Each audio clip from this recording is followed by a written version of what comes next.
Ẹ káàbọ̀ sí gbàgede ìdánilẹ́kọ̀ọ́ ti òní. Welcome to today's class. Our topic for today is gbólóhùn ní èdè Yorùbá. We'll be looking at sentence in Yoruba language. That's what we'll be looking at today. Gbólóhùn ni àfọ̀ tí ó ní ìtumọ̀ kíkún tí ó sì ní iṣẹ́ tí ó ń jẹ́. That is, it's a speech that is complete and it has a message is conveyed. So let's look at them one after the other. Gbólóhùn ìbéèrè. Èyí ni gbólóhùn tí wọ́n fi ń ṣe ìwádìí. This is interrogative sentence. We use this interrogative sentence to ask questions. Example: Ǹjẹ́ o ti lọ? Have you gone? Báwo ni àná? How was yesterday? Níbo lò ń lọ? Where are you going to? Oúnjẹ mi dà? Where is my food? Àti bẹ́ẹ̀ bẹ́ẹ̀ lọ.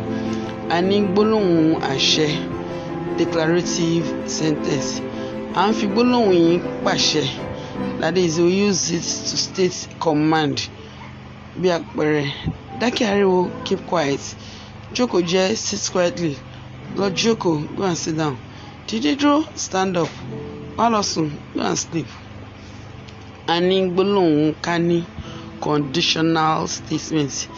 Èyí ni a tún máa ń pè ní gbólóhùn àbọ̀yọ. Àwọn ọ̀rọ̀ atọ́ka ni à ń lò ní ibi báyìí. Bí àpẹẹrẹ, bí mo bá lówó, n ó ra mọ́tò. Gbólóhùn ká ní is a conditional statement. That is, we have example: if I have money, I'll buy a car.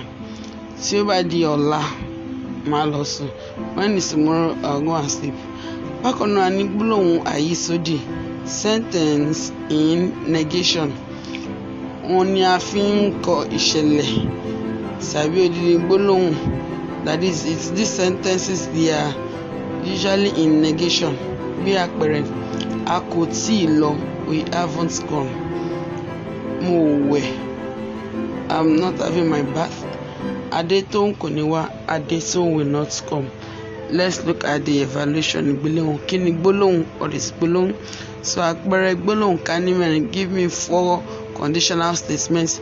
So àwọn ohun rẹ̀ gbólóhùn àṣẹ. Give me examples of declarative sentence, and as well do your home assessments.